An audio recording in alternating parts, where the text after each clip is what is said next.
Hey there, I'm James Sowers, and you're listening to the Ecommerce Insights Show, a weekly podcast where we give you specific, actionable advice for growing your e-commerce business. Every Monday, you'll get a conversion rate optimization tactic that you can implement right away to make your business 1% better every single week. Every Thursday, we sit down with industry experts to go deep on a specific aspect of running a successful e-commerce business. You'll learn about things like how to run a successful ad campaign, how to produce more accurate revenue and inventory forecasts, how to deliver a world-class customer experience, and so much more. We're just as committed to growing your business as you are, so if you're sick of winging it and you're ready to start crushing it, roll up your sleeves and grab a notepad because it's time to get to work. Rishi, welcome to the Ecommerce Insights Show. Really excited to have you on today to talk about product detail page design, conversion copywriting, customer research, everything that goes into supporting that, and really looking forward to tapping into that brain of yours and sharing some of that knowledge with our audience. Before we get into all of that interesting stuff, let's get into something else interesting and maybe get a 2 to 3 sentence overview of who you are, what you work on today, and the story behind Frictionless Commerce. Sure. Well, thanks for having me. This is, I've followed you for a while, and I love all the work that The Good does, and you guys have been doing it a long time. So this is quite an honor and a privilege. I have a somewhat strange take on conversion optimization, which is that I don't actually work on any page on the client's website except for their best-selling product page. I don't know how we kind of came to that journey, but it's been in the works for the last 12 years. I've been kind of nudging myself towards that. And now that's all we do. So I would say that's, in a nutshell, is our definition, is that we work with clients, we identify their most important product page, which based on principles like Zipf's law, typically the bestseller sells out significantly more than your second bestseller and third bestseller. So, in 99% of cases, improving the bestseller sales by 20% is something that clients care about deeply. But because they want to focus on all aspects of marketing, there isn't a singular focus on just that one product. And I think we're the only agency in the world that just does that one thing. And when we're done, we say goodbye. Yeah, I think that's a universal challenge with marketing. Is there's shiny new objects coming out all the time. Algorithms are always changing. There are new channels emerging like Clubhouse or TikTok or whatever. And we want to be the first there to get that first mover advantage. But the fact of the matter is, usually if you just take what's working and double down on it, you get better results, or at least more reliable results. So I think it's super smart of you guys to kind of plant your flag in terms of, we're going to help you sell more of your best selling product. And if you've been doing it for 12 years, it must be working, right? So, originally I was like, what am I going to talk to Rishi about today? I could talk about just copywriting in general. I could talk about customer research, but I think obviously when you specialize in product page design and optimization, I just kind of want to orient the entire conversation around that. And maybe the best place to start is, you've been doing this for a long time, sounds like over a decade. So in terms of page structure, the high level sections and the flow of a page for a product detail page, what are some of the best practices you've seen across your client work and your work on maybe even your own sites or pet project sites that you have on the side? It's a great question. And I've seen so many different designs. I've seen some really innovative layouts that they weren't websites I worked on directly, but I really loved how innovative and template busting they were. One of the things that I find really unfortunate is that, there is this general Amazonification that's happening with how we define product pages to be laid out. So we have the product images on the top left corner. We have the name of the product and the price and the add to cart button, and maybe even the promo around the discounts at the top towards the right-hand side. And then below that, we have essentially the product description, which, unfortunately for a copywriter like me, it's sad to see how over the last 5 years, product descriptions have been cut in half across the board.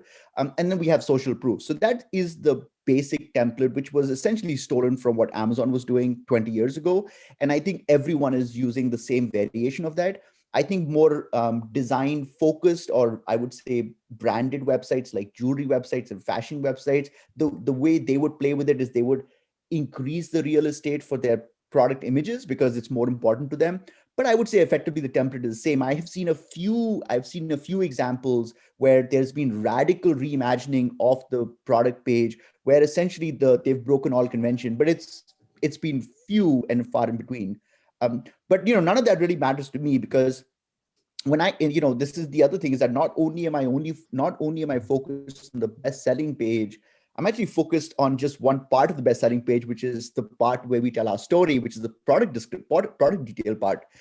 So I don't even look at the layout as much. In fact, 9 times out of 10, we don't change the layout for clients' best-selling page for reasons around consistency, because you don't want your bestseller page to be laid out completely differently than all the other pages. So we have limitations there. So I don't look at the layout too much. So I'm kind of focused on the words on the page. Right. That makes a lot of sense. So I guess I would probably, it'd probably be safe to assume that you would say the most important part of that page is that detail, that product description where you're telling the story. Maybe is there an area that you think gets too much attention? And I'm guessing you would say the product description probably doesn't get enough, and that's why somebody should bring someone like you in to help them out with it. But is there an area that like people maybe over prioritize or over invest in? That's a great question. I think generally speaking, the area where I see a lot of attention is around discounts and promos. And I know John from your team, talks a lot about how discounting is essentially giving the user a bribe. It's the least interesting part of marketing, but I find a lot of emphasis on discounting, urgency and scarcity tactics around kind of quantity available and stuff like that. So I think that the general price area gets a lot of attention, over attention, I would argue. And we've essentially trained our customers to kind of look at that. And because all retailers are kind of screaming in that area, it's like an arms race where other retailers have no choice but to double down as well. And I think there is a perversion of marketing because of that. So I feel a lot of focus is in that area, which is the right-hand side above the add to cart button. And I think it's somewhat unnecessary, but that's where I think a lot of focus is. Yeah, that makes a lot of sense. And I can understand the struggle there because, we literally wrote the book on the subject called Stop Marketing, Start Selling. When somebody gets to your product detail page, you don't need to market them anymore. You need to start selling them and getting them to that conversion point. We can say that out of one side of our mouth. And then at the other side, it's like, well, if we put the story up front and we bury the actual call to action too deep, then we are sacrificing that conversion. We are making it harder to complete the purchase for somebody who's already made that decision that, yes, I want to move forward with this. I empathize with the e-commerce leader who has to decide where on the page to physically place these things, because on the one hand, I can say, yeah, you want to tell that story. That's powerful. And for the folks who are on the fence, like that can be all it takes to move them from a prospect to a customer. But at the same time, the folks that are already ready, like, do you really want to move the CTA down below a block of text, a couple of paragraphs, whatever? I don't know if you have any thoughts on that and the best answer to that, but I guess my point here is like, I can empathize with the e-commerce leader who's saying, yeah, I hear what you're saying, Rishi, but I don't know if it's really over investing in price because, am I leaving money on the table to move that behind something like social proof, product description, any of those other elements we talked about previously? I think it comes down to asking a very simple question around where your growth is headed towards, where your growth is coming from, and the reality of your existing data. So for example, if the number of sales that you're getting on your best-selling product page, let's say 40% of them are from repeat buyers, then hey, I totally agree. You do not fit the mold that I'm designing for. What I am focused on is converting first-time buyers. So if you have 99% or 98% of people that are buying your bestseller for the very first time, then I don't understand how talking and justifying your price point is, unless you are selling a commodity.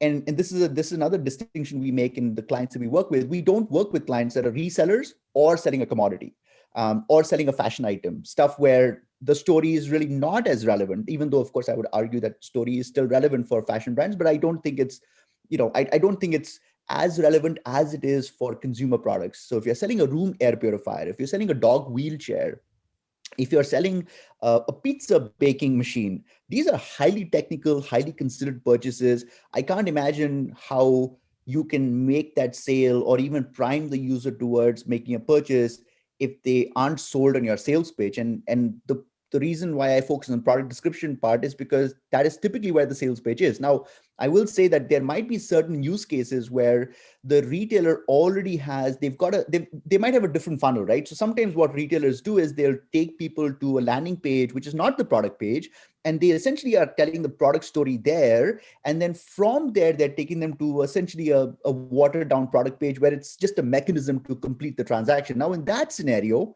you don't need to repeat the story again because you've already told the story and they wouldn't have click through to the next page if they hadn't bought that story. But that's an architectural kind of consideration. But if you're taking someone from a Google PLA and directly dumping them on your best-selling product page, I don't see how you can expect to get them to click on the add to cart button unless they've overcome the most important step of, am I emotionally convinced that this is the best product that will allow me to make progress in my life? And that Right. happens with the product story. You have to support them through that consideration stage where they're kind of bought in, but they're not ready to buy yet. You have to kind of give them that last little nudge and not necessarily force them into a sale, but help them realize if it's right for them or not. And if somebody gives that visual priority to price and leads with price, that's really the only lever you have to pull. And there's really only one way to pull it, and that's down, right? You're not going to raise the price and generate more sales that way. You're going to reduce the price. And that only hurts you. That cuts into your margin. And when it comes to competitors, if they're also reducing their price, then you get into this race to the bottom. But if you prioritize the product description, for example, there are 100 different ways you can tackle that. You can take an educational approach. You can take a storytelling approach. You can take a benefits or like a desirable outcome, life goal, kind of aspirational approach. There are a bunch of different ways that you can try to move the needle there. I hate that term, but there's a bunch of different ways you can try to drive results. Whereas if you lead with price, that's kind of all you got. And the only thing you can do is reduce it to try to compel that person into a purchase. Another thing that there's a lot of reliance on, we talked about what is the emphasis on, we talked about the price, but there's also a lot of reliance on social proof. And so we're trying to draw attention to the customer reviews. And look, in general, I think this is a good idea, especially if your concern is that people will not notice the product reviews, which, by the way, I kind of argue, I question that thesis now, because people are very used to that. Like I said, the Amazonification of the product page, they know where reviews are. If they care about reviews, they'll find them. But I actually have a principal concern with reviews, because if you look at the data, we talked about bias, we talked about priming. Imagine if you had 12,000 reviews and it just luck of the draw, the last 3 reviews that you got were, 3 stars out of 5. And the last review was actually, this is a really bad product. Can you imagine what even impact that has on conversion rates? Because those are the first 3 reviews the user saw out of the top 5 that were on page 1 of the reviews. And this is a real big problem because we can't control for reviews. And so I actually don't like that over reliance on reviews, because it means that I'm relying on luck of the draw. So for me, again, it brings back the focus to, okay, what we can control. If I notice as a copywriter that the last 3 reviews were negative, I can actually tweak the product description in a way which kind of diffuses maybe the criticism that was brought up in those reviews. So I can control the product description. I can't control the price. I can't control the discounts. I can't control the product images. I can't control anything except the description. And again, that's why I kind of bring my focus to the thing that we need to really triple down on things that we can control and just stop worrying about things that we can't control. We can't control what our competitors are doing, and stop obsessing about what they are doing. Because first of all, just because you look at a competitor and they seem to be going gangbusters, and because there's a lot of mention for them online or whatever it is, does not mean they're a profitable business. I mean, that's just the reality of it. And I've looked at 200 e-commerce website data, and I know that a lot of the assumptions I made based on what I thought they were doing and how well they were doing was different when I looked at the analytics data. So I think it's kind of pointless to obsess about your competitors, and I think you need to really focus on what your product does and how it's different, and just triple down on that and just focus on your story. And I think you can have a big effect on conversion rates by just controlling the narrative around your product story. Yeah, I love that point. We talk about that all the time. There's a reason that racehorses wear blinders, right? It's so you don't want them to see the horse to the left or the right, because that doesn't matter. If you run your best race and you've trained adequately coming up to race day, you're probably going to win. So we say that to our clients all the time. Don't worry as much about competitors as you probably are. Run your race, make the decisions based on the data that you have in your situation and the context around that, and you're going to be just fine over the long term. So I love that you made that point. If I had 2 or 3 other consultants on here, somebody that runs a product a photography studio and somebody that runs a social proof Shopify plugin, they're going to tell me that those 2 elements are probably the most important on a product detail page. And that's understandable. They bring some bias. Let's assume that you and I are sitting here today and we both agree that the product description is the most important aspect of the product detail page. I'm guessing when you take on a new client, you don't just jump into a Word doc or a Google doc and start writing. You probably start with some kind of research. So I'm curious, like, you have somebody come in, you do an audit, you say, yeah, there's a lot of room for improvement here. We can make this better. Where do you start in terms of figuring out what the most important messages to communicate through that product description are? Again, I don't want to overemphasize being unconventional here, but I also have a very controversial view on research. I'm actually not a fan of it. I know that I think that every CRO person loves research. I think there's an over reliance on research. I actually don't like it. We don't have to get into that. But what I do though is, let's think of it as a continuum. Step number one is no research at all, which of course is not a good idea. Step number two or step number three is essentially doing detailed consumer research, which is too expensive, too convoluted. I don't like to do it. I don't like to do it early on in the relationship. But what I like to do is something called interrogation of the founder. So basically what we do is our thesis is pretty simple, is that we only work with inventors. So all of our clients have invented a better consumer product. The intellectual property is in their head. Unfortunately, what happens is, and I'm sure you have experiences as well, is that the creator is so close to their creation that they stop seeing how spectacular it is. And as an outsider, I can look at that wheelchair and say, Mark, this is like a truly amazing invention. And he's like, really? And he's been doing it for like 15 years. And so the shine goes away. So what we do is we start interrogating our client, and we have a very specific format of interrogation. We call this the hotel scenario, where the setup is that we meet you at a bar in a hotel, and you've had an incredible day. You're drinking a cocktail and you're relaxing, and I'm sitting next to you, and it just so happens that the product that you sell is exactly the product that I've been breaking my head over trying to buy over the last couple of months. I've been to all review websites and I've seen so many options that I have analysis paralysis.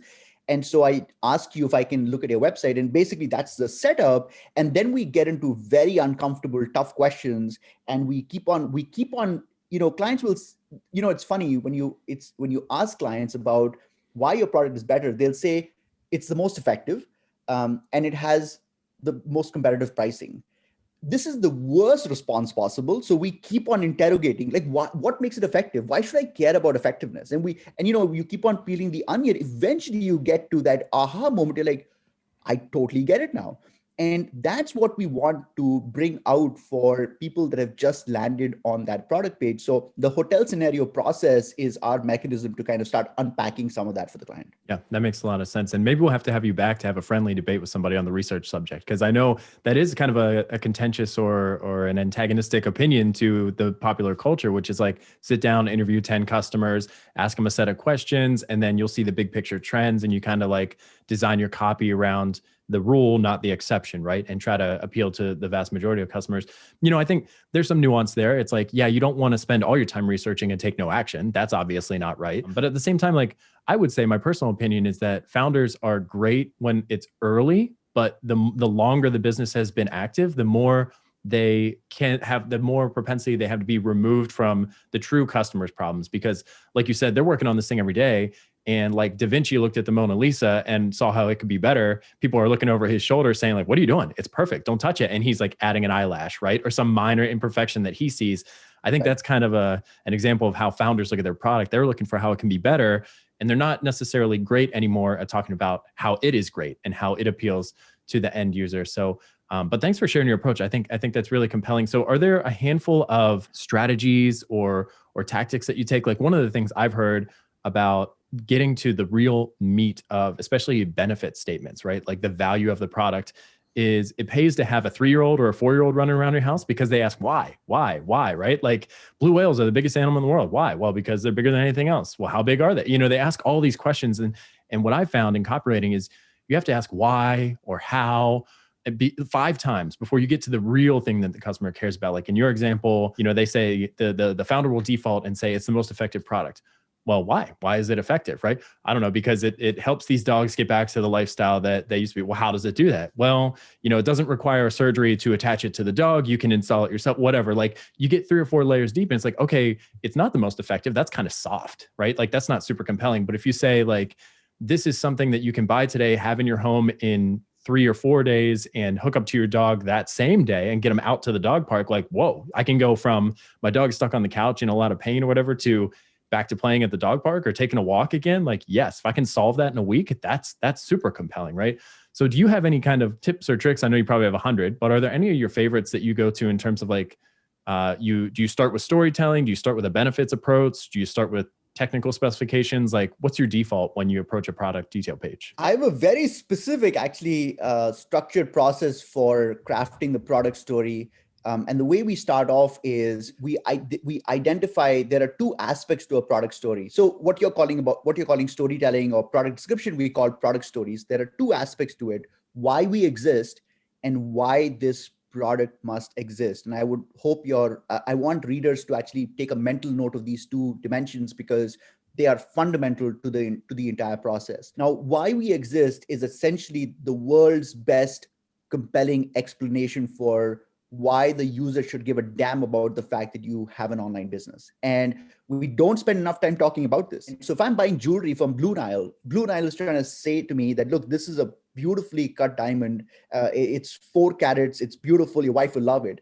Well, that's fine. I'm not even ready for that pitch, because I don't even know if I trust Blue Nile. So I have to overcome that barrier first. So why we exist is the step number one, which is typically not, it's underemphasized in my opinion. And then the second aspect of it is why this product must exist. And just keep in mind the words I'm using: why this product must exist. I'm not saying why this product is good, why this product is 20% cheaper than your competitor. We're saying why it must exist. It's like an existential question. You have to build a case that says the world would not be a good enough place if our wheelchair or if our room air purifier did not exist. That's how, that's what Salesforce did. Salesforce basically said that, the world would be a worse off place if our cloud hosted software did not exist. And that's kind of how they built their case. I think it's important to have a compelling reason for why this product must exist. So those are the two things that I think need to be, they're the kind of the tent poles on which we build the story. The next step of that process is what we call product story angles. And I would say in simple language, it's essentially developing hooks that are designed to essentially connect with your buyer. Because, just putting on a page why we exist and why this product must exist is somewhat kind of boring, and the user didn't even ask for it. You need to kind of express the essence of those ideas in your copy, but it's not something that you're not just going to put it on a page and expect conversions to take place. So the hooks are really important. We come up with 20 different hooks for each product, sometimes more, sometimes less, but there's a lot of opportunity. Now, I know some of the readers might be confused about what you mean by a hook. And in very simple, advertising agencies understand hooks really well. That's the whole business is based on, right?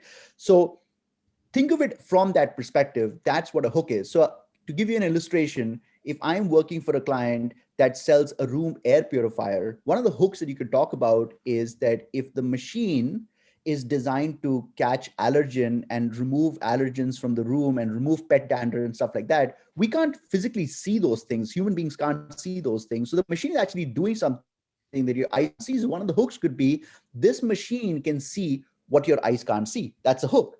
You can also have a variation of this hook that says, while your eyes are closed, this machine is still working. There are so many different ways of slicing and dicing this. You can have a hook that says, this machine is quieter than having a conversation in a room. So if what you're doing basically is you're identifying hooks based on some of the resistance, or you're either basing hooks based on things that people will have resistance with. For example, one of the narratives people might have is that this machine is going to be really noisy. And if that's the case, you can come up with a hook that talks about how whisper quiet it is.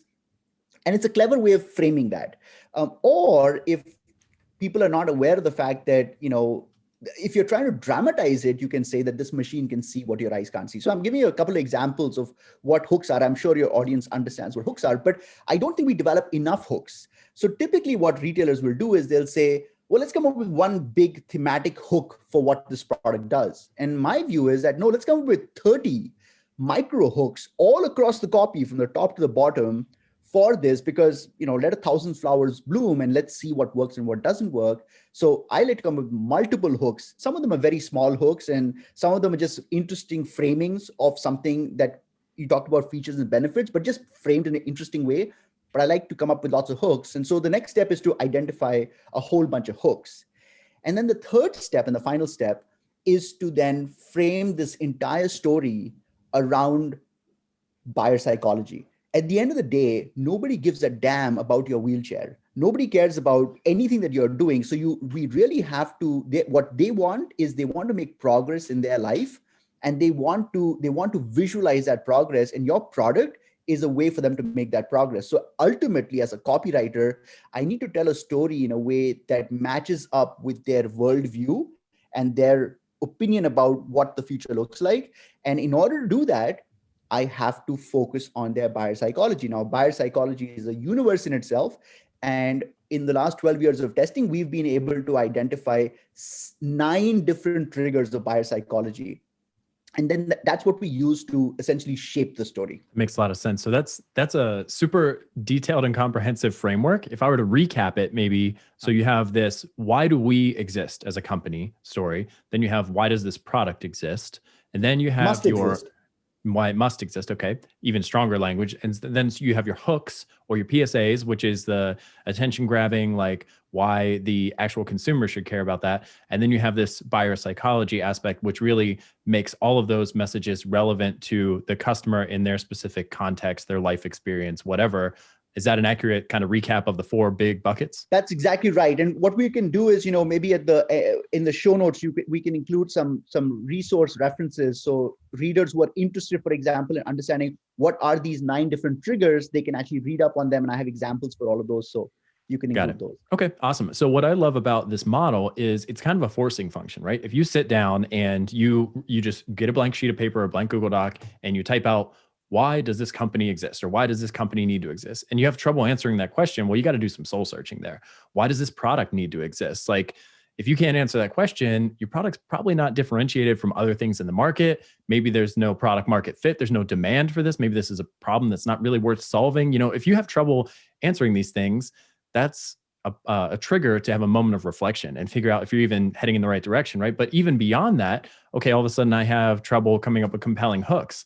Like, if you can't get creative and come up with 20, then you might have to go back one more step and get the product right. Maybe the product isn't differentiated enough. Or if you have trouble tying this to consumer needs through the buyer psychology, maybe you don't know your customer well enough. And maybe that's the trigger to go do some customer research so you know those individual elements and you can tie the hooks to the lifestyle choices, that kind of thing. Have you ever considered that your model is the forcing function for the e-commerce founder to kind of clean house and get everything in order and make sure that they're checking all these boxes? Maybe a better way to phrase that question is, do you ever come in and introduce this model to one of your clients and they say, "Oh, I don't really have a good answer for that. Like, can you help me with that? Can you help me come up with the hooks? Can you help me come up with a compelling story around why this product should exist? Because I feel strongly about it, but I don't know how to put that into words." Like, do you ever have anybody encounter a problem like that or a challenge? Well, that happens all the time. That's kind of why they would hire us. But what I just want to add one point over here, which I think is very important. The product market fit is already there for my clients. So I only work with retailers that are doing between 2 million and 15 million in sales. That's a viable business. So what I'm really helping them do is, I'm helping them chisel away at the patina that's set in with time. I already know that there's a compelling look, I'm working for a client. They're selling, 500 units a month of their bestseller. 500 people every 30 days are taking out their credit card and buying this product. So there is a product market fit there. I think what's missing though is, and we're not emphasizing enough. Maybe we should have had 720 people buy it. And those 220 that didn't buy, that's the group I'm trying to affect. And so my view is that, hey, if we can really zero in on our story, and you bring up a really good point here. And I think this is the other problem that I run into, is that over time, product pages, see what happens is marketers are very good at adding stuff. They're very bad at removing stuff. So let's say you do a customer survey and you identify there are 5 more hooks that you had not even thought about, that you figured out by mining the customer reviews or looking at chat logs. You had a young marketer who came in and you're like, oh my God, 5 more hooks. So let's add these 5 hooks to the product page.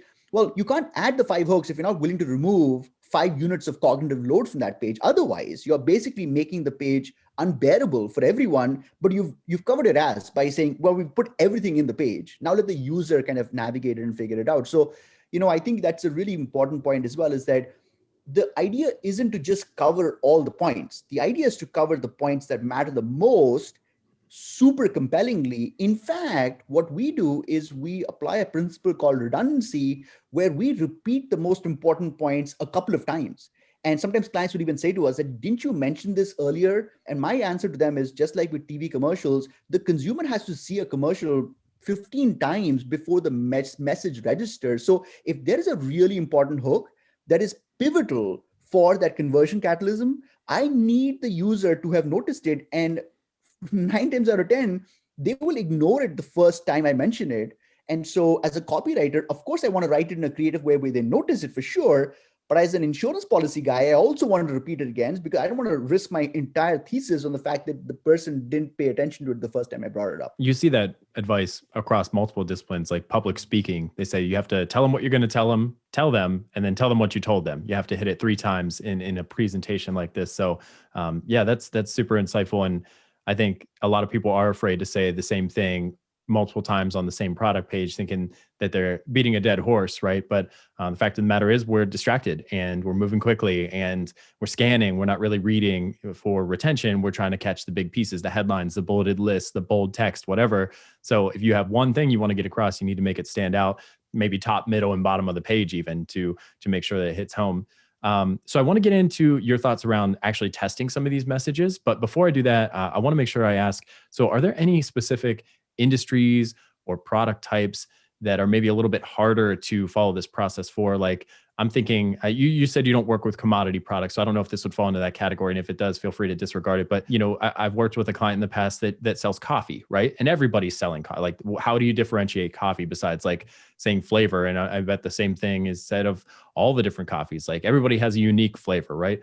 How they tackled it is they have an exclusive right to export beans from, I think it's the Democratic Republic of Congo. And they worked with the government there. They're the only people who can export those to another country. That was kind of their unique selling proposition. And then they had a social good mission where they take some of their revenue or their profits and put it back into that community. They give people jobs, they build wells or whatever, schools. I mean, they differentiated a product that is largely commoditized. But I'm curious, like, is something like apparel an area where it's harder to write a compelling product description because at the end of the day, it's just clothing and everybody has clothes and a shirt is a shirt is a shirt, right? Like, I know somebody out there screaming that's not true and that's fine, but to the average consumer, maybe it is. And so are there any industries or product types or maybe a single product store or something like that makes it a little bit harder to do your job? Well, first, it's a great question. First of all, the thing you talked about, the coffee example, the single source coffee example. So that's an example of a product story angle, right? So you've identified an angle that you can now use, and that's what they're doing. That's what you're calling a USP. We call a product story angle. You bring up another good point. So I actually would love to work for a coffee brand. I actually think there's a lot more opportunity for storytelling for a product like coffee, which I don't think commodity is the right term for it. Here's where I would draw a distinction.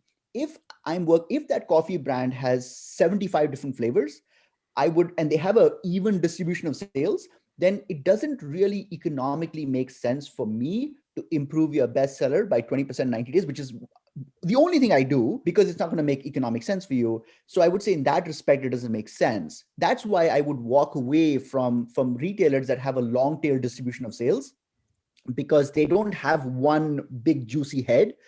And for me, I want to have that one big juicy head. That said, if that specific client had one flavor of coffee that was like, 80% of their sales or 60% of the sales or something material for them, I absolutely think, in fact, I would say that there's a huge opportunity to inject a story, even though the consumer, to your point, may not have been looking for a story. But I think stories would be extremely relevant in those cases.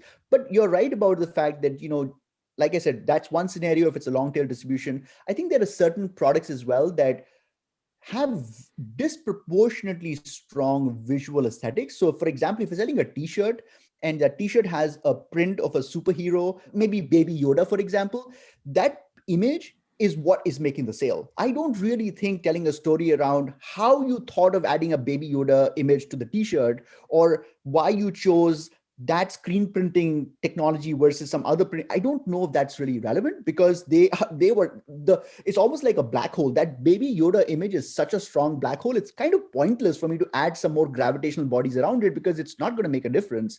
So I would, of course, in that case, it's such a highly visual product that I would actually move away from that.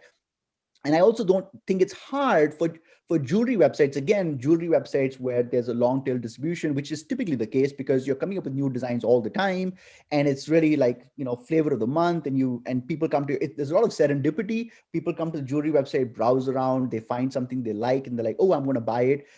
They don't really care about the story as much because they're like, hey, this looks kind of cool. And the images do most of the storytelling in that case. So in that case, I would say the photography is doing better storytelling than the copy anyway. So please fire me and invest in photography, because I think that's where the opportunity is. Yeah, that makes a lot of sense. Okay, so I'm curious, we go through the process, we come up with 20 hooks. You don't just throw all 20 on the page, because we just talked about marketers are really good at adding, not so much redacting from. So I guess you probably want to test one, maybe two of those at a time. Maybe one as a primary headline and one as a section header or whatever. What's your approach to testing the viability of the ideas and the concepts that you come up with? Because I imagine you have your existing description and you want to test some kind of variant. And if the variant doesn't win, you want to step it back and go back to the original or try a new variant or whatever. So just in terms of like maybe technical setup, the kind of tests that you run, how long you let them run, what's your approach to figuring out which of these genius ideas that you have is the one that actually needs to be implemented and held on to long term to see that lift in revenue or conversion rate or whatever they're trying to target? It's a really good question again, and I'm gonna actually step back a little bit and just respond to. I didn't finish one thought about the previous section. Mm-hmm. So when does this approach of, we talked about where it doesn't necessarily apply as much, but let's talk about briefly about where product stories work really, really well. And I mean, it makes me teary-eyed thinking about it. But if you are selling a technical product, if it's a technical consumer product, and I would, I don't work with too many B2B brands, but I would say the same principles apply. I hate that distinction we have for B2B versus B2C. It just so happens that I work a lot in the consumer product space, consumer electronics, consumer products. If it's a technical product, oh my God, there is so much opportunity for storytelling and to develop a super strong product story. So any listener of yours that is directly working with consumer products, they need to know that this is something that they can apply very effectively to their existing strategy.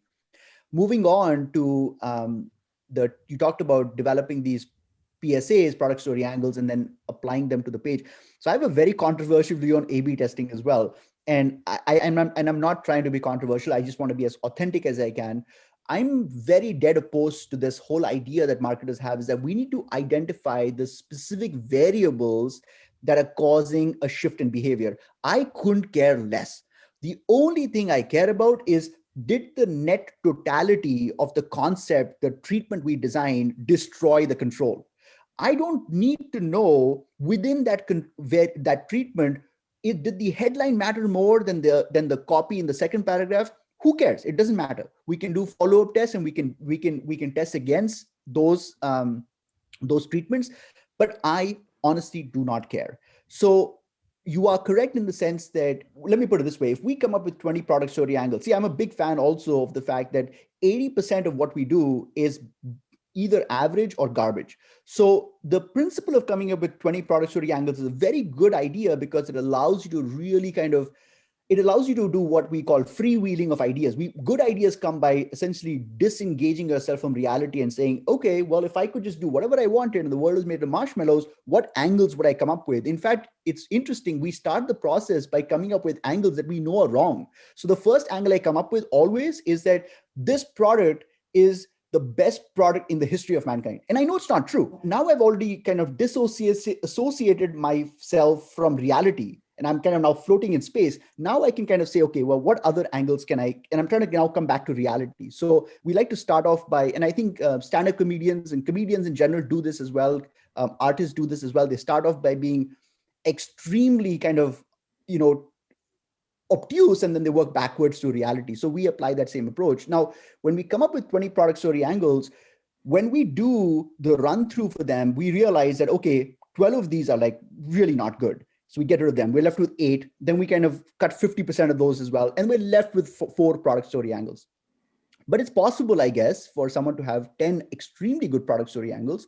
And if that's the case, what we would do is we would either put all 10 on the page, as a treatment tested against a control, or we would put 5 in one and maybe 5 in another one, and then test both of those variations against the control. We don't really have any set rules on how product story angles need to be kind of used. As long as the test result is positive, I don't need to know if PSA 1 made the difference or PSA 7 made the difference. I don't care. And as far as the testing methodology is concerned, so we use Visual Website Optimizer, and we don't touch the test. We set it up obviously very accurately, but once we run the test, we don't stop it till we have a statistical winner, or until the client says, let's stop the test, it's not a winner, or whatever it is. We're not statisticians, so we rely on that tool to calculate all of this for us. Once the tool says that it's been running for 4 weeks and you have an absolute winner, we say, great, let's implement it. And that's our process. Yeah, that makes a lot of sense. Are you doing any kind of testing around heat mapping or anything to measure like depth of scrolling or time on page, anything like that? Because I know the ultimate decision point is, did the conversion rate go up? Are we generating more revenue? Are we converting more prospects into buyers?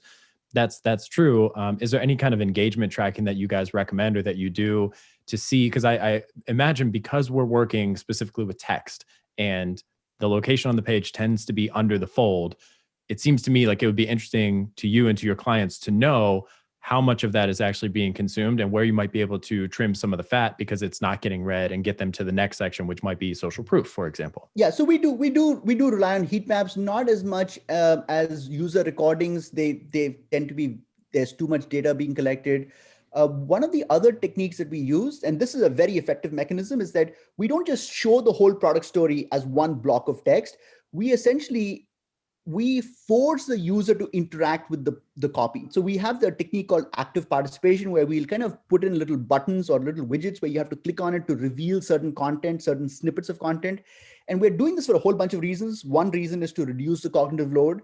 But the other reason is from a refinement perspective, because we have tracking built into all of those clicks. So when we notice that there is a disproportionately high or low number of clicks for one of the product story angles, we can triangulate to say, this is a product story angle that they don't really care about as much because no one was clicking to investigate it further. And then we can, in subsequent tests, remove it. So we use those custom coded click tracking to figure out how that story is being consumed. I care deeply about the consumption of our story, but we don't rely on recordings as much as we rely on custom coded triggers. That's interesting. I think that's super smart to get kind of those micro commitments, like open the drop down to reveal the information that you want to see. Right. I think that's super smart, because just from a conversion copywriting perspective, like getting micro commitments, like I don't have to buy, I just have to open this widget and then open the next widget. And I can just picture the session recording in my head where somebody scrolls and they're scrolling really fast because they're expecting to see a bunch of text, and they go back up and they go, wait, that kind of looked like an FAQ section, but it's not FAQs. What is it? It's like, it's compelling me to go one step further in the story. Super smart. So if we were to try to give the listener some kind of like quantifiable measurement of potential, right? So it's like they have a million things they could do. They could go get new product photography. They could add a social proof widget. They could try to launch a new product. They could do 100 things in terms of marketing and product development. If we were to try to build a case for taking a look at your product descriptions and some of the copywriting on your page and the story for your brand and your product line, do you have maybe a case study or something like that kind of says, here's a realistic potential outcome in terms of lift of conversion rate or lift of revenue, whatever you want to share? Well, I have tons of case studies, but in terms of the fact that marketers have so much on their plate and, what should they take from this interview and apply as a starting point, I would say start off with step one. The step one of our conversion process is to build a compelling watertight case for why we exist. And oftentimes I find that there isn't a compelling reason for why we exist. I would start there. I think what the biggest motivator for a marketer are marketing results. So you come up with a compelling why we exist, you A/B test it, you see some sales lift. I guarantee you it's going to motivate you to say, I want to dig deeper into this frictionless commerce process. And then you get into why this product must exist. And you keep on doing it till you reach to a point of diminishing returns. But if it doesn't work for you, then don't even follow my process, but start there. And I think you'll be surprised by the kind of results you get. Okay. Yeah, that makes a lot of sense. One more question I have for you before we bring this in for a landing is there a new or an emerging marketing technology or an e-commerce technology that you're seeing out there that kind of has you excited? Because it has the potential to impact some of the things that we talked about today and make them even more effective. Like something that comes to mind to me is there's some tools out there around personalization and collecting some data up front to personalize the messaging on that product description. Maybe that's something that you would have defaulted to, but does anything come to mind as like an emerging technology that has you excited about how it might influence your business and the work you do for your clients? You're a very good marketer yourself, because when we were kind of thinking about some of these topics, the two things you brought up are the two things I actually think are emerging trends, which is personalization and quizzes. I think these are really interesting themes that are developing. Quizzes are extremely important because we talked about cognitive load, especially for mobile shopping where real estate is a problem. I think quizzes can be very effective in narrowing the consideration set. And I think there's a lot of interesting work that's being done around quizzes. And I think there's going to be a lot more that'll happen. So I see promise there. I think personalization is also very interesting. We are in favor of user-driven personalization versus using third-party data or whatever, cookies or stuff like that. And what I'm going to do is, again, in the show notes, I'll include a link that shows an example of how we were able to use user-driven personalization for one of our clients to improve their conversion rates for their bestseller by 30.52%. And essentially, just to give users a perspective of what I mean by this, is that what we did was on the product page, one of the challenges marketers have is that how much copy should I have on the page? And as you can imagine, shoppers that are just looking for the quick story are looking for fewer words versus people who are methodical and say, I want to learn everything there is to learn about this air purifier. And I'm a lazy marketer. So when we were confronted with this problem, instead of trying to survey customers and figure out, okay, maybe 80% of them care about, more details. So let's just show more detail because that's more popular. I said, I don't want to turn off anyone. So we just simply added two buttons. We wrote the basic description, and right below that we said, we had two buttons. It said, I have time. It had, I have 2 minutes and I have time. And the basic idea was that this was a self-selection mechanism for someone who said, I just want to get to the main points. They would click on, I have 2 minutes. And then for people who are methodical, would click the other link. And when we A/B tested this, we found that there was a 30.52% improvement in conversion rates of their already best-selling air purifier. So this is an example of user-driven, because we didn't control that personalization. We told the user, you personalize it based on what you care about, and this can have a dramatic effect. So I'm a big fan of this approach. So I'll include a case study for that as well for your listeners. Yeah, that's really awesome. That's almost like those choose your adventure books where it's like, do you want to go left into the creepy house or do you want to go right into the dark woods? And then you go on your own journey from there. I think that's super smart. Now, one of my good friends, Joel Kleck, he runs a service called Case Study Buddy. And I believe it's his company where at the very top of the page, it says, just show me the price. Like, and that would be so counterintuitive to the average service business, but he knows that he doesn't want to get on the phone with people who don't have the budget for him, and they don't want to waste their time going through the sales process only to find out that it costs way more than they thought. So it's like, just show me the price and then I'll scroll back up, which is counterintuitive because we're used to scrolling down, but show me the price at the bottom of the page. I'll scroll back up for more details if that kind of meets my criteria. So right. Kind of the same concept. It's like, I have a lot of time or I have a little bit of time. Let me choose the best way to consume this message for my use case. So I think that's super smart. We'll definitely link that case study up in the show notes. Is there anything else that I maybe didn't cover today that you want to make sure that we talk about in terms of like, I'm thinking about the listener at home who's like, okay, this is all great. I got the framework. I'm supposed to start with my why we exist story. Is there anything as far as like, if you just take one step this week to get a little bit better in terms of your product descriptions or your brand story, what should the listener do after they finish this podcast episode, basically? Again, I'm a one-trick pony. I would say just go focus on the why we exist story. Start writing it down on a piece of paper and see where it leads you. It's almost like it's like journaling. It's like I journal every day, and I never know what I'm going to write about. And I hate doing it, by the way. I hate the idea of like having to journal before I go to sleep is so annoying. And yet every time I start writing, the first sentence is always hard. But after that, I'm like, oh, I got things to talk about. So it's what's going to happen to you. I know that you're listening right now and saying, oh man, I do not want to sit down and try to explain why we exist. And I would just say, fight that resistance. That's your lizard brain talking. And that's your, don't do that. Just write it. Don't have to share it with anyone. It's your personal document. And if you're not happy with the outcome, scrap it and just say, forget this, but get started with the process. I do have one question for you though, because I know that you're very serious marketer, and I know you care deeply about these things. And I am hoping that some of these things that we talked about were new to even you. I'm curious because I can't talk to your users, your listeners right now, from your perspective, because you didn't know what I was going to talk about in this detail. Was there anything that kind of stood out to you based on what I discussed that you're like, oh, this is really, I want to know what you found most interesting? A couple of things there. One, I think that last point we just covered about kind of the choose your adventure approach to product description writing or conversion copywriting. I've heard that conceptually, but usually the way that I see personalization done is through a tool like a quiz on the front end. And it says, would you say you have dry or oily skin? Would you say that you do your routine in the morning or at night? And they ask several questions like that. And then they pump that data into some kind of email marketing software and they attribute it to the email address. So you start to build out this customer profile. And then if you're really savvy, you use a tool like Write Message, which will let you customize the copy on the actual page based on the data that you have in your email service provider and say, all right, this person told us they have oily skin. So on, I don't know anything about makeup, but like on our foundation or our moisturizer or whatever, we need to make sure that the headline version is number 3, which says, want to fix your oily skin? You know what I mean? Or dry skin, or like, so you dynamically swap out those headlines based on the customer data.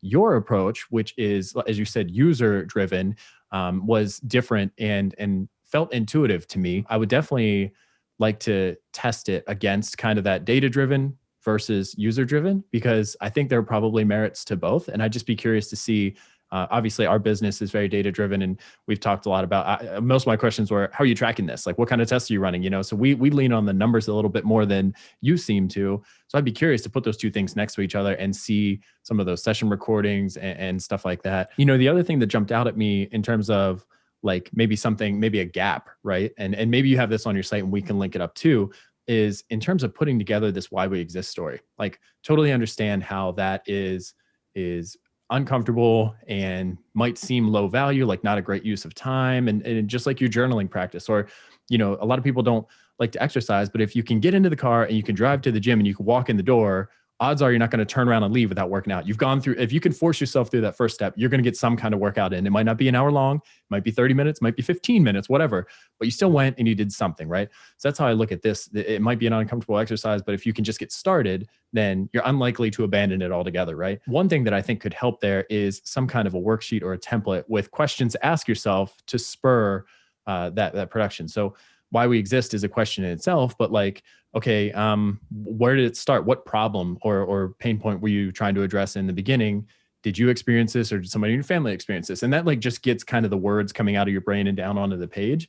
Maybe you already have that and we can link it up. But if you don't, that's something that jumped out at me is like, I bet a listener sitting here like, I want to write my story about why we exist, but I don't like looking at that cursor on the blank page. I'd like to see 3 questions that I can just type a response to, and then those kind of start to congeal into a little bit of a story, and I can refine it. I can put it in front of my editor. I can put it in front of somebody else on my team and say, hey, does this make sense to you? Does this have a linear progression? Does this have an arc and, you know, a resolution and all that kind of stuff? So yeah, those 2 things jumped out at me. I will send a link for that, because we actually do have a worksheet for the why we exist and the why this product must exist questions, part of our hotel scenario. I'll mention that in the show notes for you. And then your readers can actually, that's a great point. It's a great starting point, because I know it's hard to kind of get started with a blank canvas. And if you have like 5 or 6 questions laid out for you, at least it's a starting point, and then you can choose your own adventure once you get started. That makes a lot of sense. Super savvy question from you. Thanks for asking it. Before I let you go, where can folks go to learn more about you personally and also what you're working on at Frictionless Commerce? Some would argue far too active on LinkedIn, but I do find it quite fun to talk about things that we're testing and things that fragments of ideas that I'm thinking about. I know you're active on Twitter. So I would say LinkedIn is a great place to see what I'm up to. I would also say that I have a weekly buyer psychology newsletter where it's in a brief chunk, I share 1 or 2 interesting ideas. One of the things that I do is I study at least 50 different e-commerce websites every single week as part of my job anyway.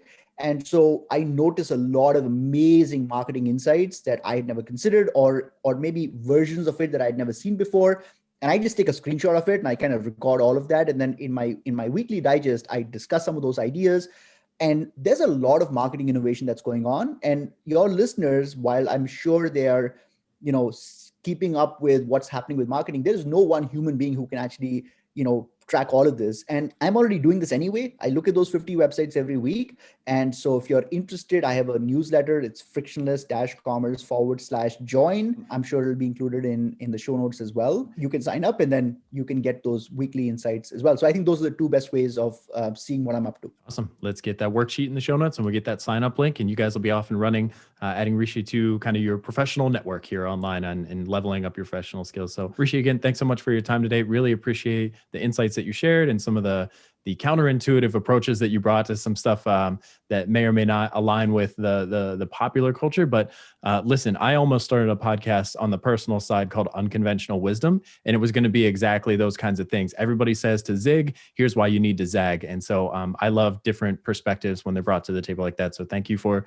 taking time out of your day to share it with us, and we'll hope to have you back again sometime in the future. Thanks for your time. I really enjoyed this. Thank you so much.